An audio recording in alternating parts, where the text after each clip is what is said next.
Bonjour à tous et bienvenue pour ce meet-up en ligne API Platform. Je suis Kevin Dinglas et aujourd'hui, je vais vous parler des nouveautés présentes dans les dernières versions d'API Platform. Alors d'abord, on va faire quelques rappels sur la philosophie de l'outil et ses fonctionnalités. Donc, API Platform, c'est un outil pour créer des projets dits API-driven, c'est-à-dire que l'outil va contenir tout ce qu'il faut pour créer des API, REST ou GraphQL, et ensuite pour créer des applications clientes qui vont consommer ces API. Les grandes fonctionnalités majeures et les promesses principales faites par API Platform sont la possibilité de créer une API de bonne facture qui suit toutes les bonnes pratiques et qui utilise les technologies modernes de l'écosystème des API en quelques minutes et très très facilement. De base, vous aurez donc de quoi créer des API hypermédias, des API GraphQL, d'avoir le support de l'envoi de notifications depuis le serveur vers les clients avec le protocole Mercure, que je développe également, et le support de la spécification Vulkan, qui permet de faire du préloading de relations et de filtrer les documents JSON en particulier pour n'inclure que les données qui vous intéressent et donc réduire la taille des réponses HTTP.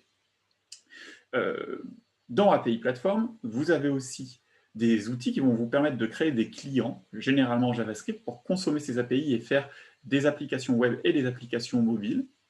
Et également les outils qui vont vous permettre de déployer l'ensemble du projet, partie serveur comme partie cliente, directement dans le cloud ou sur vos serveurs dédiés.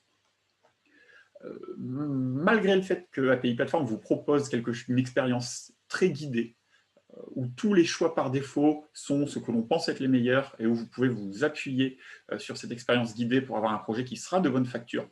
Vous pouvez aussi, si vous avez un besoin spécifique ou si vous vous sentez à l'aise avec la réalisation de projets de type API-driven, customiser, étendre, changer, remplacer absolument tout ce que vous voulez dans l'outil, en particulier côté serveur en utilisant le composant d'injection de dépendance de Symfony.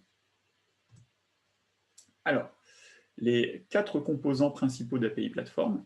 D'abord, le composant côté serveur que l'on appelle API Platform Core, API Component, qui est écrit en PHP et qui est une bibliothèque PHP autonome que l'on peut utiliser dans tous les projets PHP et avec tous les frameworks. C'est le composant principal, c'est aussi le plus connu. Si vous assistez à ce meetup, il y a des chances que vous ayez déjà utilisé cet outil-là. Ensuite, on a quelques composants plus mineurs, mais cependant très intéressants avec des fonctionnalités avancées. On a le générateur de schéma, qui est lui aussi un projet écrit en PHP. Ce projet, on ne va pas en parler plus que ça durant ce meetup, il mériterait un meetup complet rien que sur lui, car il est pour moi très intéressant, mais aussi un peu plus spécifique. Si vous disposez de description du vocabulaire de votre système d'information, ou que vous travaillez dans une branche d'industrie où il existe des vocabulaires communs à l'ensemble de la branche d'industrie.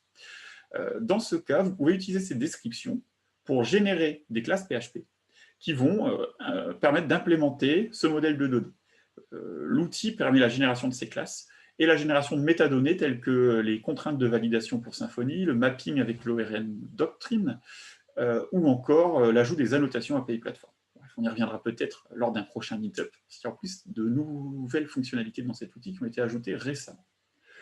Ensuite, on a le composant admin, qui sera évoqué un peu plus en détail dans la présentation d'Alan, un petit peu après. Ce composant, écrit en React, basé sur React Admin, une bibliothèque libre développée par Marmelab, permet en quelques secondes, sans création de code spécifique en fait, de générer une interface d'administration à la Sonata ou la Easy Admin, à la différence que, cette fois-ci, pour fonctionner, ce client dynamique va être capable de découvrir la structure de l'API. En fait, il va faire une requête vers la documentation Hydra de l'API exposée par API Platform. Le support d'OpenAPI est aussi disponible de manière expérimentale. Et grâce à cette requête, il va être capable de découvrir tous les types exposés par l'API, les relations entre eux, leurs propriétés, la documentation lisible par les humains qui y est inclus, etc. Et il va vous générer l'interface d'administration complètement dynamiquement. Ça marche avec le composant serveur d'API Platform, mais en fait, ça fonctionne aussi avec n'importe quelle API écrite dans n'importe quel langage de programmation, tant qu'elle expose une documentation au format Hydra ou au format OpenAPI. Et puis, enfin, on a le générateur de clients. Finalement, cet outil-là a un fonctionnement à peu près similaire. Il va aussi utiliser la documentation Hydra ou la documentation OpenAPI pour découvrir les ressources exposées par l'API, les types de ressources plus précisément exposées par l'API. Mais à l'inverse du composant admin qui est complètement dynamique, cette fois-ci, lui, va générer du code. En fait, il y a des squelettes pour les plus populaires des outils front-end. Il y a le support de pas mal de frameworks et de bibliothèques JS. On verra ça un petit peu après. Et là, donc, cette fois-ci, le code va être généré une fois pour toutes sur le disque, sur votre disque dur. Ensuite, vous allez le versionner avec Git, et puis ensuite, vous allez pouvoir l'adapter, le modifier pour que ça colle à vos besoins. Donc, la grosse différence entre les deux outils, c'est que le composant admin, c'est quelque chose de dynamique et de clé en main, alors que le client générateur, le générateur de clients, lui, c'est pour faire du scaffolding. Ça vous donne un squelette de base pour votre application, mais ensuite, vous allez devoir toucher au code, le modifier, ajouter, supprimer des choses. Alors, comment on utilise API Platform? La première étape consiste à créer, à concevoir le modèle de données public que vous allez exposer via cette API.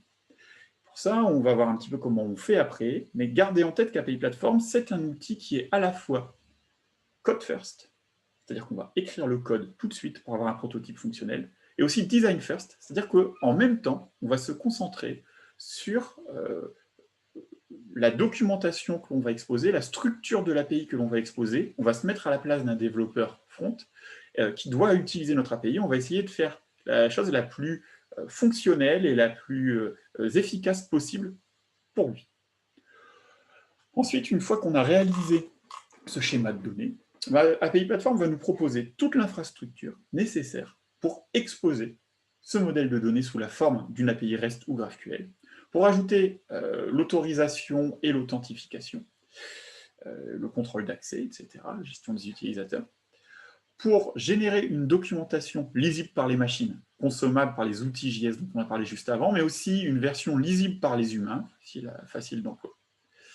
À partir de là, on va bien sûr peut-être avoir du code spécifique à écrire, mais en tout cas, toute la couche infrastructure de notre API est fournie par API Platform, et donc en quelques minutes, finalement, une fois le plus gros du boulot, c'est vraiment de conception de notre modèle de données, et bien on obtient une API REST ou GraphQL, ou les deux, entièrement fonctionnelle.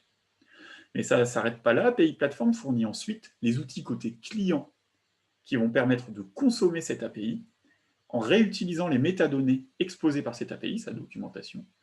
On a le générateur de code, dont on a parlé juste avant, et l'admin, qu'on a déjà aussi évoqué. On a aussi, dans API Platform, l'ensemble des outils qui vont nous permettre de tester l'ensemble de notre projet. Alors, côté serveur, on a une intégration avec PHP Unit qui va nous permettre d'écrire nos tests unitaires et fonctionnels. Et on a des outils spécifiques aux tests fonctionnels d'API qui sont bâtis au-dessus de PHP Unit. Donc, en gros, c'est un client HTTP, mais conçu pour s'exécuter très, très rapidement et qui propose en plus des assertions pour nos tests. Est-ce que le document JSON que j'ai récupéré contient les éléments que je recherche? Est-ce que sa structure est bonne si je la compare à cette documentation OpenAPI ou si je la compare à ce JSON schema? Est-ce que j'ai récupéré le bon code de retour HTTP, l'authentification, etc. etc. Sont aussi intégrés dans la dernière version d'API Platform des outils de test front-end, en particulier Jest, qui permettent de tester vos applications écrites en JavaScript. Finalement, dernier élément important d'API Platform, une configuration Docker Compose et un chart pour Kubernetes qui permettent de déployer votre application en production sur des systèmes cloud native. Alors, avant de se plonger un peu plus dans les nouvelles fonctionnalités introduites par API Platform 2.6, on va se faire un petit projet pour voir comment ça marche en suivant ce que je pense, à titre personnel, être la bonne manière d'utiliser API Platform. Ça va peut-être vous surprendre un tout petit peu, en tout cas pour ceux qui n'ont pas suivi les derniers développements de l'outil. Alors, ça vous le savez certainement, la manière la plus simple, même si ce n'est pas la seule, d'installer API Platform, c'est d'aller sur le site et de télécharger l'archive que vous y trouvez. Si vous avez Docker installé sur votre machine, vous êtes prêt pour vous lancer dans votre nouveau projet. Donc, on télécharge l'archive, on l'extrait, on tape Docker Compose Up et on a un environnement de développement complètement fonctionnel avec les outils côté serveur pour écrire notre API et les outils côté client pour la consommer. Toute la configuration Docker qui va bien pour lancer l'environnement en local sans même avoir besoin d'une installation de PHP ou de Postgres ou de MySQL. La configuration qui va bien pour l'utiliser dans notre chaîne d'intégration continue pour lancer nos tests à chaque fois qu'on push du code. Et puis la configuration qui va bien, on l'a vu, pour déployer en production. Il y a d'autres manières d'installer API Platform. Vous pouvez aussi, si vous avez une installation locale de PHP, utiliser Composer Create Project. Ou si vous avez un projet Symfony déjà existant, tapez uniquement Composer Require API et obtenir une installation de la partie serveur d'API Platform. Si vous voulez les composants côté client, vous pouvez utiliser NPM ou Yarn pour les télécharger. Maintenant, exposons notre première API. Comme je l'ai dit juste avant, API Platform est à la fois une solution design first et code first. Donc, mettez-vous dans la tête de votre développeur front et essayez de concevoir l'API qui va correspondre le plus à ses besoins. Pour ça, vous allez concevoir le modèle de données public qui va être exposé par cette API. Et au lieu de l'écrire comme vous le feriez si vous écriviez une documentation OpenAPI en YAML, ou avec un outil comme Stoplight si vous utilisez aussi OpenAPI, cette fois-ci, cette spécification de notre API, on va utiliser un outil qu'on connaît bien, on va utiliser le langage de programmation PHP pour le décrire. Donc, on va écrire une classe PHP, et cette classe PHP va représenter la structure de données publique que l'on veut exposer via notre API, donc généralement, finalement, la structure du document JSON que l'on va exposer via notre API. Et pour ça, on va utiliser toute l'expressivité du langage PHP, et on va créer une classe qui va ensuite être utilisée par API Platform comme un Data Transfer Object. C'est-à-dire que, ensuite, API Platform, automatiquement, la couche d'infrastructure qu'il fournit, va permettre de désérialiser le document de JSON reçu lors d'une requête en écriture dans cet objet, et ensuite de sérialiser cet objet qu'on va récupérer depuis notre système de persistance en JSON, toujours à partir de cette classe-là que l'on aura écrit, qui décrit la structure de données publiques de notre API. On va en plus utiliser le système de typage fourni par PHP, ce qu'on appelle les type hints, afin de donner à API Platform les informations de type et les relations entre les différentes ressources dont on a besoin. Et on va pouvoir utiliser la PHP-doc pour ajouter de la documentation lisible par les êtres humains. Concrètement, ça donne quelque chose comme ça. On a une classe PHP avec des propriétés qui peuvent être publiques, privées, protégées. Si elles sont protégées ou privées, il faudra mettre les getters et les setters, ou juste les getters si on veut des propriétés en lecture seule qui conviennent. On va ajouter les types, on va ajouter la documentation PHP. Et dernière chose importante, on va indiquer à API Platform que cette classe, ce n'est pas une classe anodine dans notre projet PHP, mais c'est une classe qui représente un modèle de données exposé publiquement via notre API. Pour faire ça, on va marquer cette classe avec la notation @API ressources que vous voyez ici. Et voilà, juste grâce à ça, API Platform est capable d'utiliser cette structure de données pour enregistrer dans le système de routing que vous allez utiliser. Il y a le support de base du système de routing de Symfony, mais il y a toutes les interfaces qui vont bien pour brancher ça sur n'importe quel autre routeur. Donc API Platform va automatiquement enregistrer toutes les routes REST classiques dans ce système de routing-là. Et en plus de ça, il va générer une représentation intermédiaire de toute la structure de notre API, les types de ressources, leurs propriétés, le type de ces propriétés, les relations entre ces ressources, quelles propriétés sont en lecture seule, quelle est la documentation pour les humains, donc la documentation en plain text associée à ces propriétés, à ces ressources, etc. Et toute cette représentation intermédiaire, il va l'utiliser pour pas mal de choses, mais en particulier pour générer la documentation lisible par les machines au format Hydra, au format OpenAPI, au format GraphQL schéma, si on décide d'activer l'option GraphQL, au format JSON Schema, si on a besoin de générer les JSON Schema pour validation ou autre. Ces métadonnées vont aussi être utilisées automatiquement par API Platform pour tout ce qui concerne la sérialisation et la désérialisation des données. Et avec ce simple code-là, vous avez une API REST et une API GraphQL si vous décidez d'activer cette fonctionnalité-là, quasiment entièrement fonctionnel.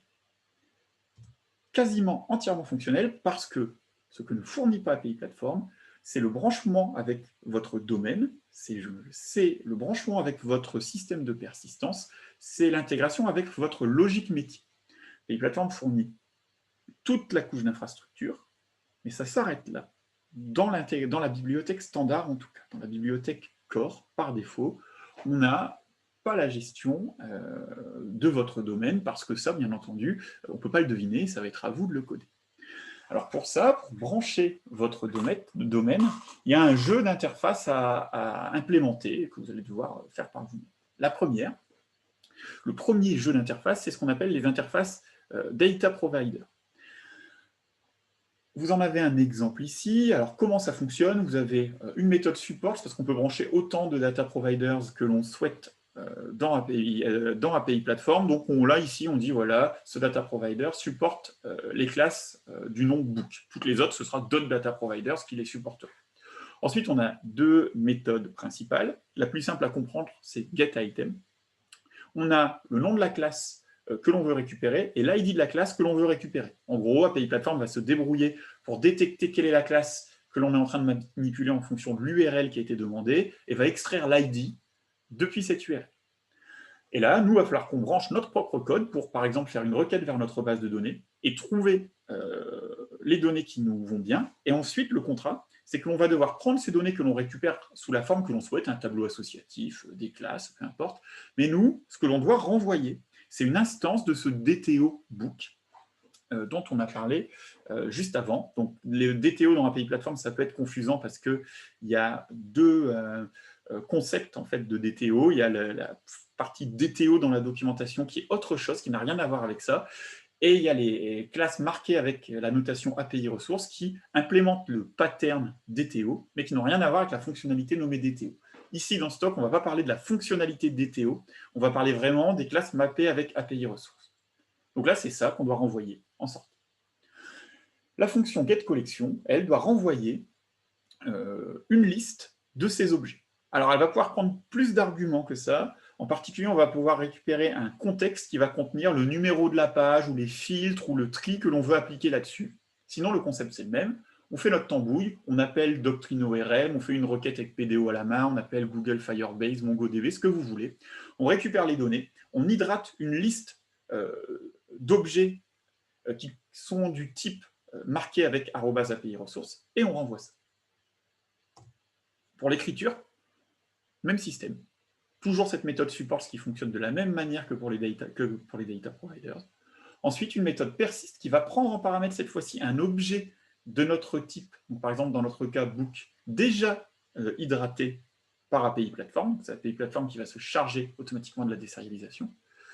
Et ça va être à nous de le persister où l'on souhaite, ou d'appeler un bus CQRS, ou de déclencher de la logique métier, de validation par exemple particulière. Donc là, vraiment, c'est votre point d'entrée vers votre domaine. Après, vous implémentez ça comme vous voulez, en utilisant les patterns que vous voulez. Si vous voulez faire du DDD, si vous voulez faire de l'archi hexagonale, du clean architecture, ce que vous voulez, là, vous avez le point d'extension qui vous permet de le faire. Une méthode remove, cette fois-ci, va être appelée et vous demande de supprimer cette donnée. Et voilà, à partir de là, vous pouvez brancher comme vous le souhaitez vos outils, votre propre logique métier. Juste avec ça, vous avez le support de toutes les fonctionnalités natives à la bibliothèque Core d'API Platform, y compris les règles de contrôle d'accès et d'autorisation, la validation des données avec le composant validator de Symfony, la gestion de la pagination, la gestion des filtres, la gestion du tri, le push avec Mercure, le preloading avec Vulkan, tout un tas d'outils de documentation qui sont déjà intégrés dans l'outil, dont Swagger UI, Readdoc, les outils GraphQL, Playground, GraphIQL, etc. Tous les outils de test automatisés dont on a déjà parlé, le support des formats reste standard moderne, comme JSON-LD et Hydra, le support de formats communautaires comme JSON API ou HAL, et le support de GraphQL. Donc avec ce code-là, vous pouvez avoir à la fois une API REST et GraphQL. API Platform fournit aussi des intégrations avec l'écosystème Symfony. Alors, on en a plusieurs. La bibliothèque Core, on l'a dit, elle est complètement autonome et elle peut être utilisée sans Symfony. Dans ce dépôt est également fourni un bundle Symfony qui est installé par défaut avec la distribution API Platform. Donc, quand on installe API Platform, on a de base API Platform plus Symfony quand on passe par la distribution. En revanche, quand on fait Composer Require API Platform / Core, on a juste la bibliothèque PHP standard. On a aussi un bundle Symfony que l'on peut utiliser pour brancher automatiquement toutes les fonctionnalités d'API Platform dans Symfony. On a aussi une intégration avec l'ORM Doctrine, et dans ce cas-là, cette intégration fournit, elle est optionnelle, vous n'êtes pas obligé d'utiliser, elle fournit un data provider et un data persister qui vont permettre la lecture et l'écriture automatique, la gestion de la pagination automatique et le support de plein de feeds. On a la même chose pour MongoDB, et on a quelque chose d'assez similaire pour Elasticsearch, à la différence que cette fois-ci, seule la lecture est supportée, en tout cas pour le moment. Si on veut utiliser le système de persistance automatique plutôt que d'écrire nos propres data providers ou persisters, ici avec Doctrine ORM, par exemple, donc là, ça veut dire qu'on fait le choix conscient, volontaire, de coupler le modèle de données interne dans notre base de données et le modèle de données public que l'on expose dans notre API. Ça peut être une bonne solution pour du prototypage, pour du développement rapide. Ça peut aussi être une mauvaise solution quand, par exemple, notre modèle de données interne est beaucoup plus complexe que ce que l'on veut exposer en public et que ça mériterait d'avoir deux classes différentes. Donc là, c'est vraiment si vous êtes seul juge. Mais si vous voulez en tout cas assumer ce couplage et bénéficier de toutes ces fonctionnalités de développement rapide, vous avez juste à mapper la classe qui est déjà mappée avec la notation API ressources, avec la notation entity de doctrine, et puis ensuite vous mappez chacune des propriétés, et puis hop, ça marche automatiquement. Vous pouvez même ne pas coder du tout. Depuis quelque temps, on a l'intégration avec un outil de l'écosystème Symfony qui s'appelle Maker Bundle. Donc si vous ne souhaitez pas coder, vous pouvez juste exécuter cette commande, bin console make entity, puis vous allez avoir un formulaire interactif qui va vous permettre de saisir tout le modèle de données public que vous voulez exposer via votre API. Et automatiquement, cet outil va générer les classes qui vont bien, ajouter le mapping API Platform qui va bien, et ajouter aussi le mapping développement rapide Doctrine ORM qui va bien. Du coup là, sans code, vous avez une API complètement fonctionnelle qui supporte les derniers formats standardisés de l'écosystème REST et GraphQL. Alors, voilà pour les rappels. Peut-être que ce n'était pas forcément des rappels pour tout le monde sur la manière dont est conçu et comment on range sa propre logique métier dans API Platform. Je pense que ça valait le coup d'être dit. Passons maintenant aux nouvelles fonctionnalités. Alors, comment ça se fait qu'on a des nouvelles fonctionnalités maintenant? Parce que moi, j'applique une méthode de développement très personnelle. C'est que je soumets des propositions de conférences à un certain nombre de conférences tous les ans. Puis ensuite, parfois j'ai de la chance, il y en a certaines qui sont prises. Et puis donc, bien sûr, ce que j'ai soumis, j'ai une idée de ce que je veux faire, mais j'ai absolument rien codé. Donc après, en quelques semaines, généralement, j'essaye de le coder pour pouvoir le présenter. Et là, c'est ce que j'ai fait pour la conférence Symfony World qui a eu lieu il y a quelques semaines en ligne, et c'est ce que j'ai continué à faire pour ce meet-up d'aujourd'hui. Alors, la dernière version stable d'API Platform, c'est API Platform 2.5.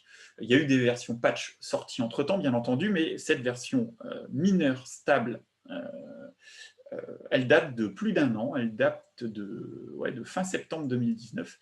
Et comme vous pouvez le voir, il y a eu beaucoup de boulot fait depuis. 576 commits de différence entre la version 2.5.0 et ce qui est actuellement dans Master. Et donc, on a beaucoup bossé, même si on n'a pas sorti de nouvelles versions mineures depuis. Il y a énormément de nouvelles fonctionnalités dans API Platform 2.6.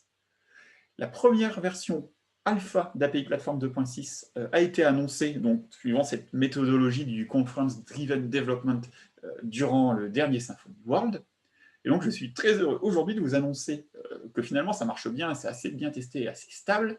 Et donc, pour ce meetup, on a tagué la version bêta d'API Platform 2.6 qui est disponible immédiatement, que vous pouvez télécharger de suite. Alors, on va quand même faire un tour des fonctionnalités qui sont incluses dans cette version. D'abord, les fonctionnalités qui concernent, alors, certaines fonctionnalités qui concernent la bibliothèque Core, donc celle écrite en PHP. On en verra d'autres au cours des talks d'Alan et d'Antoine. D'abord, grosse nouveauté. PHP 8 est sorti il y a quelques semaines. On a bossé vite et bien, je l'espère, pour d'abord rendre API Platform compatible avec PHP 8, et même la version 2.5 est compatible avec PHP 8, puis pour tirer parti des nouvelles fonctionnalités introduites dans PHP 8, et l'une des fonctionnalités majeures de PHP 8, c'est le support des attributs. Donc c'est similaire aux annotations doctrine, sauf que c'est natif, c'est de base dans le langage, et c'est beaucoup plus concis comme vous pouvez le voir. Donc toutes les annotations API Platform sont maintenant utilisables sous la forme d'attributs PHP 8, dès aujourd'hui. Dans cet exemple, vous pouvez voir une autre fonctionnalité de PHP 8 qui est assez sympa à utiliser API Platform, ce qu'on appelle Constructor Promotion. Donc dans cet exemple-là, les paramètres du constructeur sont aussi des propriétés publiques de cette classe. Deuxième fonctionnalité vraiment intéressante, l'une de mes préférées, pour être honnête, dans cette bibliothèque Core version 2.6, c'est l'amélioration de la configuration d'API Platform. Vous le savez certainement déjà, API Platform dispose d'énormément d'options de configuration que l'on peut appliquer au niveau d'une ressource en utilisant la notation API ressource et ses attributs ou l'équivalent en XML ou en YAML, ou au niveau d'une opération, c'est-à-dire par exemple la route get sur une collection de notre item book. C'était sympa, mais souvent, on a besoin d'appliquer la même configuration sur toutes les ressources et toutes les opérations de toute l'API. Par exemple, dans cet exemple ici, je souhaite n'activer que les routes en lecture sur toute mon API pour qu'elles soient en lecture seule. Et je souhaite aussi utiliser les fonctionnalités asynchrones d'API Platform et avoir des pushes de toutes les ressources modifiées vers les clients qui sont connectés en utilisant Mercure. Avant, j'étais obligé de passer sur chacune des ressources, voir chacune des opérations si j'avais détaillé, et copier, coller la configuration.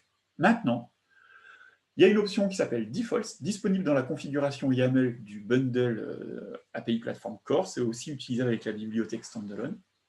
Et dans ce cas, je peux définir une configuration par défaut qui va être appliquée automatiquement. Elle peut bien sûr être surchargée au niveau de la ressource et aussi surchargée au niveau de l'opération. Donc ça fait gagner énormément de lignes de configuration et ça rend les annotations, quand on les utilise, un petit peu moins verbeuses. Dernière fonctionnalité que je vais mettre en avant au cours de ce top, les règles de contrôle d'accès sur les propriétés. On pouvait déjà utiliser cette syntaxe avec les expressions de sécurité qui sont en fait importées du composant security de Symfony pour faire du contrôle d'accès sur des ressources données. Donc, par exemple, on pouvait vérifier en utilisant cette syntaxe qu'un utilisateur que l'utilisateur connecté ait le rôle admin pour pouvoir accéder à une ressource. Dans le cas contraire, il obtenait une erreur HTTP 403 ou 401, suivant où on configurait la chose pour lui demander soit de s'authentifier, soit en lui disant qu'il n'avait pas le rôle suffisant. Une fonctionnalité très demandée, c'est de pouvoir faire la même chose, mais au niveau des propriétés. Et c'est maintenant chose faite, ça marche, ça marche en REST, je crois, je ne voudrais pas dire de bêtises, Alan pourra confirmer, mais ça marche, il me semble, aussi en GraphQL. Cette fois-ci, si un utilisateur n'a pas le rôle demandé, la propriété ne sera pas sérialisée. C'est-à-dire que là, cette propriété admin-only property, elle ne sera sérialisée uniquement que si l'utilisateur courant est administrateur, les autres utilisateurs ne verront pas cette propriété. C'est tout ce que je vais montrer pour ma part sur la bibliothèque PHP. Sachez qu'il y a énormément d'autres fonctionnalités qui ont été ajoutées. J'ai publié un article sur mon blog qui détaille la plupart des fonctionnalités majeures qui ont été ajoutées dans cette version-là. Il y en a encore plein d'autres plus petites qui sont détaillées dans le changelog. On a la compatibilité complète avec PHP 8, on en a parlé. Il y a le support des subscriptions avec GraphQL, donc c'est le support en gros de Mercure pour GraphQL en utilisant le standard GraphQL. Il y a le support de Mercure aussi dans MongoDB, il y a le support de nouvelles annotations ajoutées dans le serializer de Symfony, dont la notation ignore qui permet d'ignorer un champ, et serialize name qui permet de changer le nom du champ lors de sa serialisation. On a un énorme boulot qui a été fait par Antoine pour refaire complètement le système de génération de documentation OpenAPI. On peut maintenant le spécialiser, surcharger tout, etc. beaucoup plus facilement. On a un meilleur support des identifiants, et en particulier des identifiants composés qui a aussi été fait par Antoine. On a un meilleur support de Vulkan. On a plein d'autres fonctionnalités. Mais sur la fin de ce talk, je vais plutôt vous parler des nouvelles fonctionnalités qui concernent les autres composants inclus dans API Platform. Et d'abord, le générateur de clients. Donc, ce générateur de clients dont on a parlé tout à l'heure, je le rappelle, permet de faire du scaffolding d'application client en s'appuyant sur les métadonnées de la documentation de l'API. De base, ça marche avec Hydra, ça marche avec n'importe quelle API, même si elle n'est pas faite en PHP, même si elle n'est pas faite avec API Platform, tant qu'elle expose la documentation au format standardisé Hydra ou OpenAPI. Et ensuite, on peut brancher des squelettes d'applications pour générer des applications complètes. En fait, à ce squelette sont passés l'ensemble des types de ressources, l'ensemble de leurs propriétés, etc. Vous connaissez la chanson. Et on peut ensuite faire ce que l'on veut, générer le code que l'on souhaite, suite avec ces métadonnées.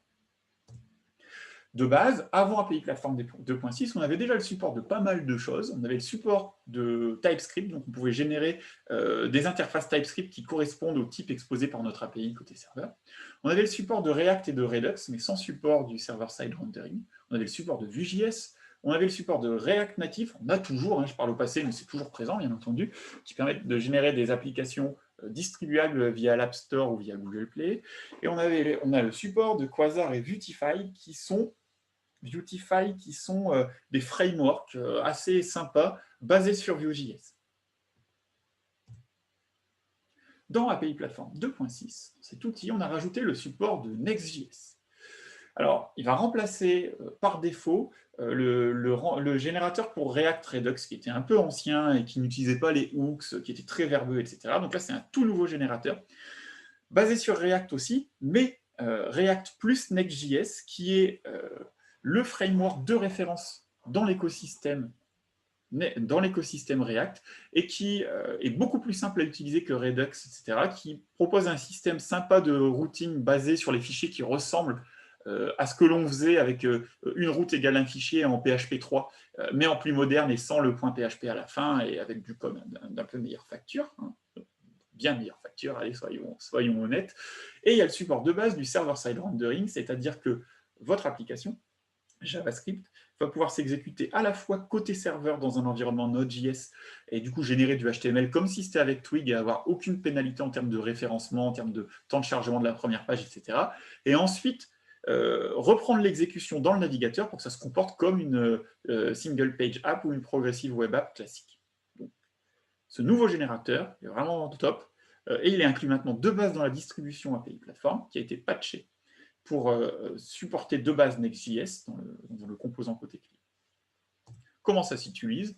C'est très simple, si vous avez la distribution, vous lancez cette commande, Generate API Platform Client, et automatiquement, vous avez une application Next.js avec les pages de liste, les formulaires, les boutons de suppression, les pages d'affichage qui sont générées. Donc c'est un peu comme le Maker Bundle Make CRUD, sauf que ça génère du Next.js avec React, et que ça n'utilise que l'API pour dialoguer avec la partie serveur. Donc, rien à voir avec la tambouille un peu bizarre, pour ne pas dire horrible, des choses comme Livewire de Laravel. Là, on est vraiment sur l'architecture très propre, avec un contrat qui est l'API et une appli côté client autonome qui requête notre API sans même savoir que c'est du PHP derrière.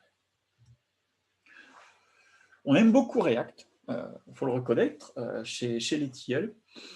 Mais on aime aussi Vue.js, et on a la chance d'avoir Alain Hippolyte, donc qui ne travaille pas chez les tilleuls, je précise, qui a fait un énorme boulot pour ajouter un générateur pour Nuxt.js. Alors qu'est-ce que c'est que Nuxt.js? C'est à peu près la même chose que Next.js, sauf que ça utilise Vue plutôt que d'utiliser React. Donc maintenant, vous avez le choix. Vous pouvez utiliser React ou Vue, avec Next ou avec Nuxt.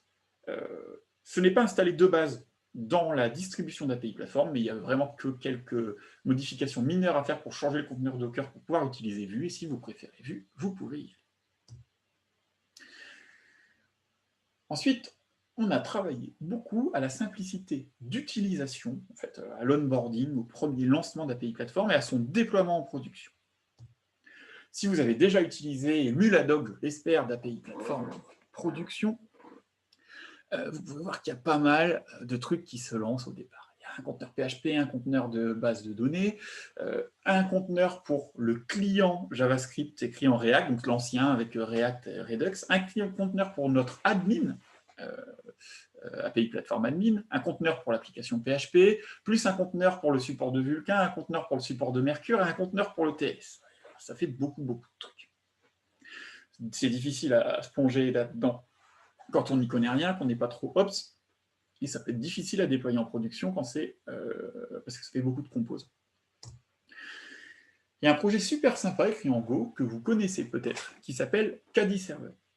Caddy Server, c'est génial, c'est un serveur web, écrit en Go, comme je le disais, qui est un peu la même chose qu'Nginx, sauf que celui-ci, il a été fait pour avoir le support de tout ce qu'il faut sur un système d'information moderne nativement dedans, et pour pouvoir brancher des plugins, écrits en Go eux aussi, très très facile. Alors, Caddy Server, c'est complètement libre, c'est très très rapide, vu que c'est écrit en Go, ça marche bien, c'est extensible, ça a le support de PHP de base, nativement. Ça a le support d'HTTPS automatiquement, c'est-à-dire qu'il va se débrouiller, si on est en local, il va générer un certificat auto-signé, si on est en production, il va utiliser Let's Encrypt, il se débrouille, il y a toujours du HTTPS qui marche et qui suit les dernières préconisations de sécurité, les bons algorithmes, etc. Il y a le support de base de HTTP3, c'est cloud native, c'est fait pour être utilisé en tant qu'ingress Kubernetes, pour pouvoir changer la configuration à chaud, ça expose une API qui permet de changer toute la config, etc. Donc c'est vraiment un truc très moderne et très bien foutu. Dans Caddy, il y a à peu près tout ce qu'il nous faut pour un projet complet avec API Platform, avec toutes les fonctionnalités, y compris le support de la progressive web app écrit en Next.js, etc. Sauf 2-3 petits trucs. Il n'y a pas le support de Mercure de base. Il n'y a pas le support de Vulkan. Et il y a un prémisse, mais il n'y a pas de bon module de cache HTTP qui remplacerait Varnish, qui est supporté, vous le savez, dans API Platform. Du coup, on a bossé pas mal. Et maintenant, on a créé un module Mercure pour Caddy et un module Vulkan pour Caddy. Et on est en train de travailler, il est déjà utilisable, même s'il ne couvre pas 100% des besoins et 100% des fonctionnalités de Varnish pour le moment. On a travaillé avec l'équipe de Caddy pour faire également un module qui ajoute le support du cache HTTP dans Varnish. Et tout ça, c'est inclus de base dans API Platform 2.6. Et maintenant, au lieu d'avoir tous ces conteneurs qui se lancent au départ dans des technologies très hétéroclites, un petit peu difficiles à comprendre, maintenant on n'a plus qu'un conteneur avec PHP qui contient l'application Symfony API Platform, le serveur web, qui est Caddy, avec l'ensemble de ces modules préinstallés, préconfigurés, et ça marche tout seul, et c'est un seul service, et un conteneur optionnel qui contient le serveur de base de données, Postgres, parce que voilà, on n'est pas Amazon, on n'utilise plus MySQL, et un conteneur optionnel qui contient notre application Next.js. On a fusionné dans une seule application JS, le client et l'admin. Si jamais vous ne voulez pas utiliser Docker, ou si vous voulez utiliser uniquement, la bibliothèque PHP sans la partie JS, vous pouvez utiliser ce nouveau dépôt, enfin ce dépôt qui a été refait plutôt parce qu'il existait déjà avant, qui s'appelle Symfony Docker, et c'est la même chose que ce qu'il y a comme configuration dans API Platform, sauf que cette fois-ci, de base, ça n'installe que Symfony. Si vous voulez API Platform, Composer Require API. Si vous voulez Doctrine, en plus pour l'intégration avec Doctrine, Composer Require ORM. Et si vous ne voulez pas Docker du tout, vous voulez juste faire votre propre install de PHP, puis avoir le serveur web Caddy avec les bons modules, et du coup le support de toutes les fonctionnalités d'API Platform, y compris celles sur Vulkan et celles sur Mercure et le cache HTTP, vous pouvez télécharger depuis le site de Caddy un build qui contient les bons modules, ou bien vous pouvez même le compiler vous-même en utilisant cette commande, si vous le souhaitez. Et dans ce cas-là, il n'y a plus de Docker, il n'y a plus de tout ça, il y a juste PHP, votre binaire serveur web, et c'est tout. Après, vous déployez ça, ou vous utilisez ça en local, comme vous voulez. C'est beaucoup, beaucoup plus simple. Allez, dernière petite news, un nouveau composant pour API Platform, nouveau composant expérimental, sorti avec API Platform 2.6.